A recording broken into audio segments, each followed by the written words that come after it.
আল্লাহর কাছে ডাকি, আল্লাহ তুমি আমাকে কালা কুফাসারটা সন্তান দাও, তবু তুমি আমার একটা বাচ্চা দাও যে আমাকে মা বলে ডাকবে। লিফটে ঢুকবে তখনও ঘুরে ফিরে আমার দিকে 2-3 বার তাকাচ্ছিল। আমার ওই তাকানো এখনো চোখে ভাসতেছে। অনেক আল্লাহর কাছ থেকে চেয়ে না সন্তান আমার যখন বিয়ে হয় আমার ছেলে মেয়ে হতো না। 8-10 বছর ধরে ছেলে মেয়ে হয়নি। অনেক কষ্ট করছি আমি, অনেক কথা শুনছি মানুষের। মানুষ যা খাতি আমাকে বলছে আমি তাই খাইছি, তারপরেও কোনো সময় আমার ছেলে মেয়ে হয়নি। এক সময় আমি নামাজ রোজা কোরআন শরীফ এইগুলো করতে শুরু করি আর আল্লাহর কাছে ডাকি, আল্লাহ তুমি আমাকে কালা কুফাসারটা সন্তান দাও, তবু তুমি আমার একটা বাচ্চা দাও যে আমাকে মা বলে ডাকবে। ডাক্তার কবিরাজ দেখাতে আমার সিনথিয়া হয়। আমার বিয়ের 9 বছর পরে গিয়ে সিনথিয়ার যখন 4 বছর বয়স, আমার আবারও ভাবু হয় না, আমি আবার চেষ্টা করি। তখন আমার রাইসা মনে আমার পেটে আসে। হ্যাঁ, তখন থেকে আমাদের জীবনটা বদলে যায়। আমাদের জীবনটা এত সুখের ছিল না, অনেক কষ্টের ছিল আমার জীবনটা আর আমার স্বামীর জীবনটা। একে তো সন্তান হারা, আমাদের টাকা পয়সার সমস্যা, সব কিছুর সমস্যা ছিল। যখন আমার রাইসা আমার গর্ভে আসে আমার জীবনটাই বদলে যায়। আমার রাইসা যখন জন্ম নেয় তখন ওর আব্বু ব্যবসা শুরু করে।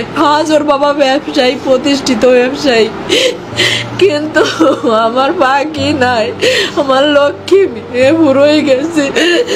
আমার লক্ষ্মী রে তো আমি বলবো না, আমার ওইটুকু লক্ষ্মী। 8 বছর বয়স শেষ হয়ে 9 বছর চলতেছে। 9 পারা কোরআন শরীফ পড়েছে আমার রাইসামণি। রাইসামণির বয়স যখন 3 বছর আর আমার সিনথিয়া, আমার তখন ছেলে বাবুটা হয়নি। আমার বাবু তখন 4-5 মাসের পেটে। উমরা করতে গেছিলাম আমরা অল পরিবার, আমার হাজব্যান্ড আমার বাচ্চাদেরকে নিয়ে। আমার রাইসামণি সেই উমরা হজের ছবিও আছে। আমার রাইসামণিরে হজ করায় নিয়ে আসছে। আমি আল্লাহর উপরে বলছিলাম, যখন ওরে পাওয়া যায়নি আমি বলছিলাম, আল্লাহ আমার সন্তান খুঁত হয়ে থাকুক, তবু তুমি আমার কাছে জীবিত ফিরেই দাও। আমি আবার আমার পাখিরে সম্পদ বেশি হলেও উমরা করাতে নিয়ে যাব, আবারও আমার পাখিকে আমি হজ করাতে নিয়ে যাব, কিন্তু আমার পাখি আর ফিরে আসেনি। নিখোঁজ কন্যার খোঁজে মাইলস্টোন স্কুলের ভেতরে রাবেয়া খাতুন যখন কাঁদছিলেন, তখন স্কুলের ওপর দিয়েই একের পর এক বিমান উড়ে যাচ্ছিল কাছেই হজরত শাহজালাল আন্তর্জাতিক বিমানবন্দরের উদ্দেশ্যে। এভাবে যে বিমান স্কুলের ওপরে পড়বে কে জানত? আমার মেয়ে কোথায়? আমাকে একটু ভেতরে যেতে দাও, আমি তো মেয়েকে পাচ্ছি না, আমি একটু ভেতরে গিয়ে দেখব। বিলাপ করে স্বেচ্ছাসেবকদের এই অনুরোধ করছিলেন রাবেয়া খাতুন। গত 21 জুলাই বিমান বিধ্বস্তের পরদিনেও সন্তানের খোঁজ না পাওয়ায় স্কুলে এসেছিলেন তিনি। তার মেয়ের নাম রাইসামণি, পড়ত 3য় শ্রেণীতে। রাবেয়া খাতুন শেষ পর্যন্ত তার সন্তানের খোঁজ পান গত বৃহস্পতিবার। মর্গে থাকা অজ্ঞাত পরিচয় মরদেহের ডিএনএ পরীক্ষার পর রাবেয়া খাতুনের মেয়ে রাইসামণির পরিচয় শনাক্ত হয় সেদিন। একই দিনে ডিএনএ পরীক্ষার পর আগুনে পোড়া আরও 4 মরদেহের পরিচয় শনাক্ত করে সিআইডি।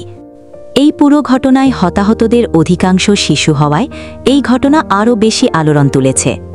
শোক ছড়িয়ে পড়ে সারা দেশে। বিদেশি গণমাধ্যমেও ঘটনাটি গুরুত্ব পেয়েছে। বিমান ঘাঁটি ঢাকায়, রানওয়ে তো একটাই। পাকিস্তান আমলে ঢাকার বিমানবন্দর ছিল তেজগাঁওয়ে। পরে এটি শহরের বাইরে আনতে কর্মীটোলায় আনা হয়। সেখানে বিমান বাহিনীর ঘাঁটিও আছে। হজরত শাহজালাল আন্তর্জাতিক বিমানবন্দর একমাত্র রানওয়ে হওয়ায় এটি সামরিক বেসামরিক উভয় বিমানের উড্ডয়নের জন্যই ব্যবহৃত হয়। এমনকি বেসামরিক হেলিকপ্টারও ব্যবহার করে এই এয়ারপোর্ট। তবে সামরিক প্রশিক্ষণ ঢাকার আকাশে হয় না বলেই জানাচ্ছেন বিমান বাহিনীর অবসরপ্রাপ্ত এয়ার কমোডোর ইশফাক ইলাহি চৌধুরী। বিমান বাহিনীর যে প্রশিক্ষণ এলাকা সেটা ঢাকার বাইরে অবস্থিত বলে তিনি জানান।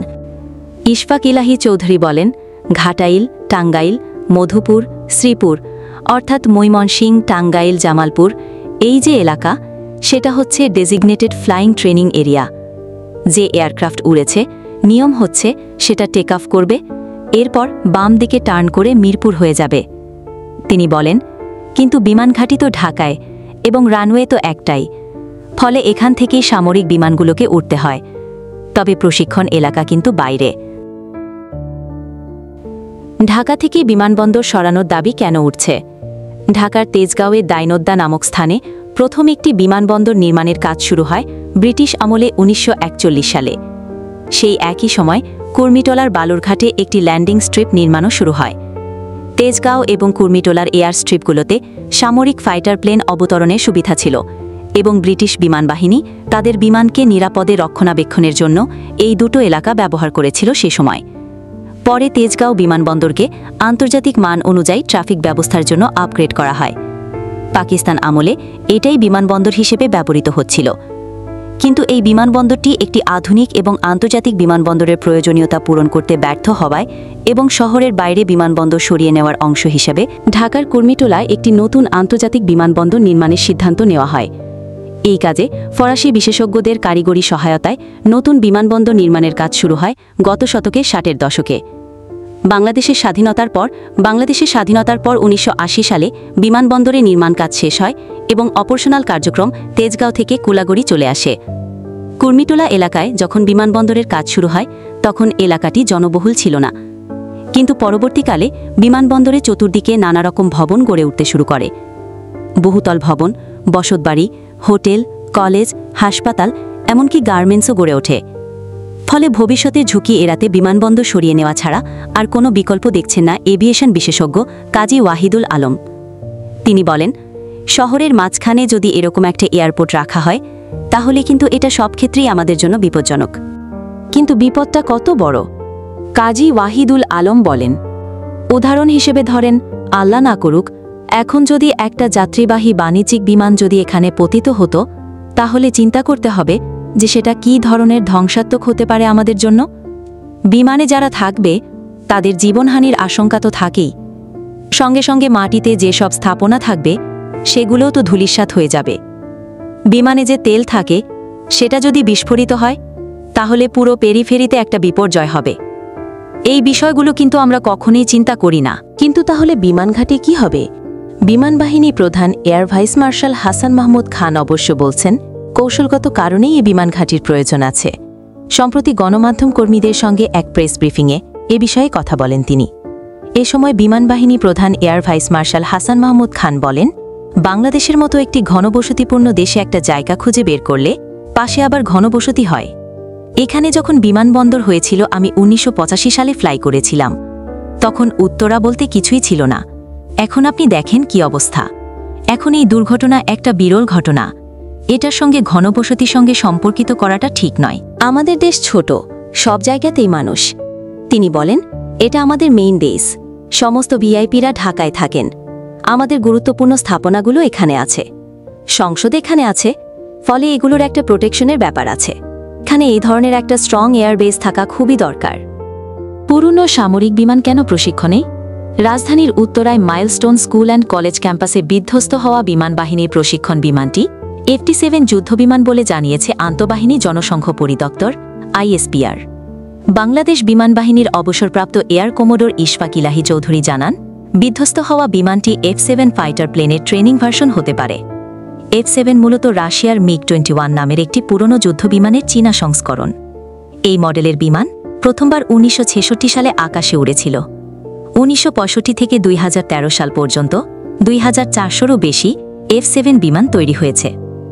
বাংলাদেশ, চীন ও উত্তর কোরিয়া এই তিনটি দেশ F-7 বিমান সবচেয়ে বেশি ব্যবহার করে। তবে মাইলস্টোন স্কুলে বিমান আছড়ে পড়ার পর নতুন করে প্রশ্ন উঠেছে প্রশিক্ষণের কাজে বেশ পুরনো মডেলের এসব বিমানের ব্যবহার নিয়ে। কারণ চীনে তৈরি এসব বিমানের উৎপাদন এখন খুব চীনেই বন্ধ হয়ে গেছে। তবে বিমান বাহিনী প্রধান বলছেন, প্রযুক্তি পুরনো হলেও বিমানগুলো পুরনো নয়। বিমান সাধারণত সহজে পুরনো হয় না। প্রত্যেকটা বিমানের একটা লাইফ টাইম আছে। এই বিমানগুলোর প্রায় ৩০ বছর পর্যন্ত লাইফ থাকে। এখানে মূল ব্যাপারটা হচ্ছে ঠিকমতো রক্ষণাবেক্ষণ হচ্ছে কিনা। প্রযুক্তিগতভাবে পুরনো হয়েছে, কিন্তু বিমান পুরনো নয়। তিনি বলেন, এখন আমরা নতুন প্রযুক্তির বিমান কেনার জন্য অবশ্যই চেষ্টা করছি। আমরা ভবিষ্যতে নতুন প্রযুক্তির বিমান আনব, কিন্তু তার মানে এই না যে সেটাই দুর্ঘটনা হবে না। এটা হতেই পারে।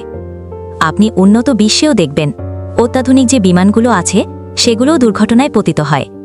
কিছুদিন আগে F-35 এর মতো জঙ্গি বিমানও দুর্ঘটনায় পতিত হয়েছে। তবে আমরা অবশ্য এই দুর্ঘটনা থেকে শিক্ষা নেব এবং ভবিষ্যতে এটার প্রতিকার করব। তথ্যসূত্র বিবিসি।